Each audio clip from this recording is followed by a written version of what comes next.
앞서 보신 것처럼 기획부동산은 꼼꼼하게 살펴보지 않으면 사기를 당했다는 사실을 알아채기도 쉽지 않습니다.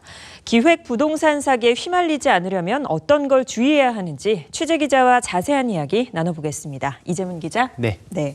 앞서 저희가 보도에서 크게 두 가지로 나눠서 사례를 살펴봤는데요. 첫 번째가 땅 문제였고 두 번째가 빌라 전세 문제였습니다.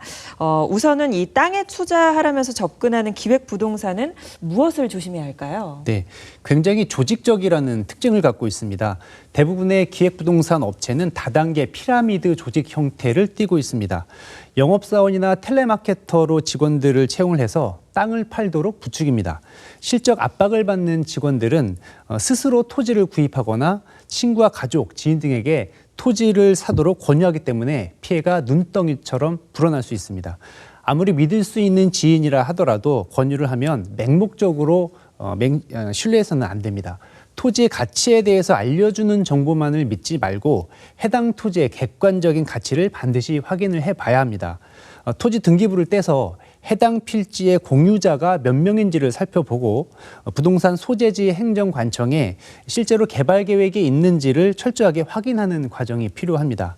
그리고 만약 손해를 보더라도 100% 환수받을 수 있다면서 유인하는 경우가 있는데 사기일 가능성이 높습니다. 주의하셔야 합니다. 네.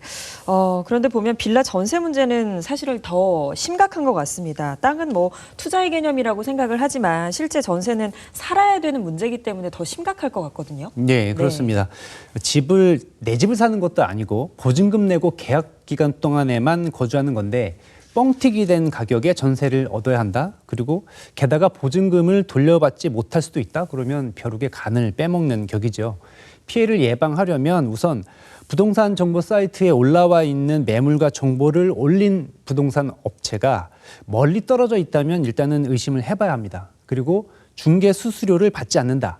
계약을 한 뒤에 바로 집주인이 잠깐 바뀔 수 있는데 전세 보증보험을 들어서 문제될 건 없다. 안심해라. 이렇게 하면 주의를 하셔야 됩니다. 그리고 공동중개를 하지 않는다고 하는 매물도 조심하는 것이 좋습니다.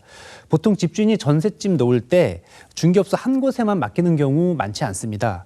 여러 곳에 내놓으면 이 매물을 복수의 부동산 업소들이 정보를 공유해서 중개 수수료를 나눠 가지면서 계약을 하는 경우가 많습니다. 그런데 공동중개를 하지 않는다는 것은 전세 사기의 정보가 셀 수 있어서 하지 않는 경우일 수가 있습니다. 그리고 그 집의 매매 가격보다 전세 가격이 높다면 당연히 의심을 해봐야 하고요. 해당 전세 매물의 가격이 적절한지 꼼꼼하게 따져봐야 합니다. 그 집의 전세 가격만 볼 것이 아니라 같은 건물의 다른 집 시세는 어떤지, 그리고 인접한 빌라의 시세는 어떻게 되는지 주변 시세를 꼼꼼하게 살펴봐야 합니다. 이 손쉽게 확인할 수 있는 부동산 정보 사이트나 애플리케이션을 100% 신뢰하지 마시고 해당 매물이 있는 동네를 직접 찾아가서 그 집을 직접 확인하고 주변에 있는 공인중개사 여러 곳에 문의를 해서 믿을 수 있는 물건인지를 꼭 체크하셔야 합니다. 발품을 많이 파셔야 사기 피해 줄일 수 있습니다. 네, 전세 매물이 귀할수록 또 마음이 급해서 이런 사기를 또 쉽게 당할 수 있을 것 같거든요. 또 급할수록 돌아가고 돌다리도 두드리고 가는 마음으로 좀 잘 알아봐야 될 것 같습니다. 여기까지 듣겠습니다. 이재문 기자 수고하셨습니다.